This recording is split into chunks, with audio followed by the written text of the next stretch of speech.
Do you remember the first time that you asked for a pet? First time I asked for a dog, I was about 7 years old, and my best friend at school had just gotten one for Christmas. I can't remember the exact kind of dog that she had gotten, but I do remember that it was a special kind of dog that she had to go to a breeder to get.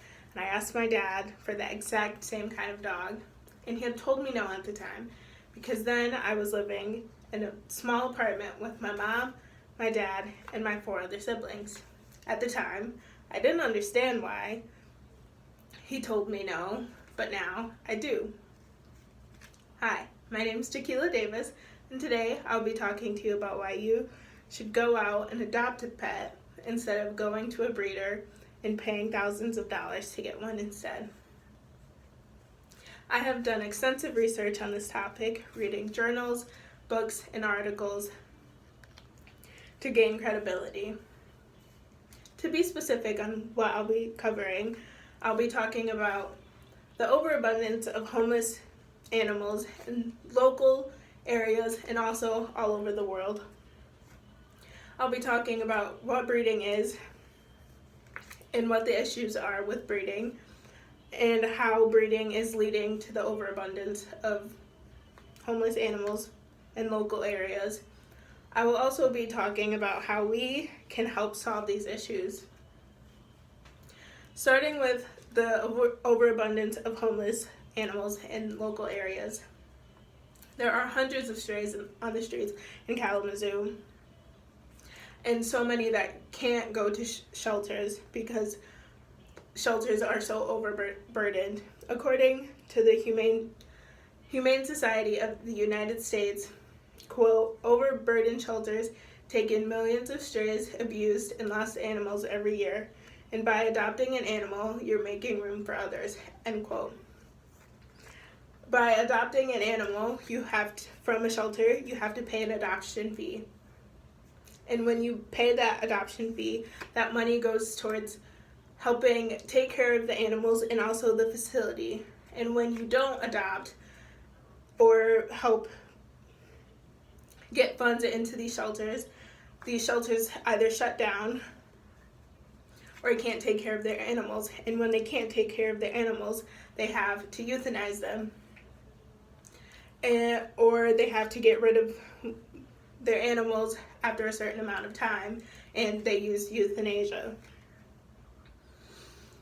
When you support breeders instead of shelters, you are supporting puppy mills, and this leads to more stray animals because people go to breeders and they get a special kind of breed of dog or cat, and that animal turns out to be more difficult than they planned, and they can't keep track of that schedule that animal is on, and they end up needing to get rid of them, and they can't take it to a shelter, so they just let them go. Breeders are very expensive. They cost thousands and thousands of dollars because usually breeders are in that industry for the money. They are not in it for the sake of the animals because animals are not meant to have that many babies. According to One Green Planet from 2020, quote, unfortunately, the pet industry has a dark side, and while some respectable breeders sell healthy and beautiful animals, many others are abusive, end quote. Bad breeders don't offer support, and oftentimes they lie in their advertising.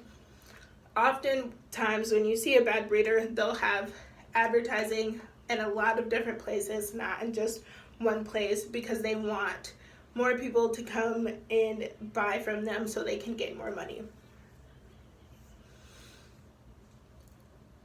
If you donate your time and money to shelters, it's good for you. It makes you feel like a better person. It makes you feel good about yourself. It makes you happier. You get a good friend. It makes your community better because there are less animals, hungry and lonely animals out on the streets getting into things, and it's better for, obviously, the animals that need help.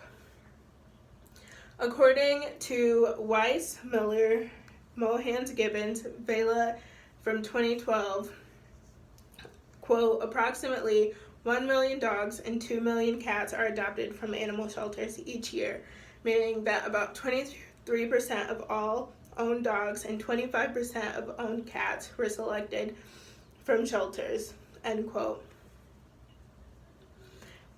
If you donate to shelters and adopt from shelters, that can help build larger shelters in the local areas, and you don't even have to adopt shelters if you don't want to keep an animal for long term. You can look into fostering. You can tell your friends about adopting or fostering animals so shelters can make more room for more animals.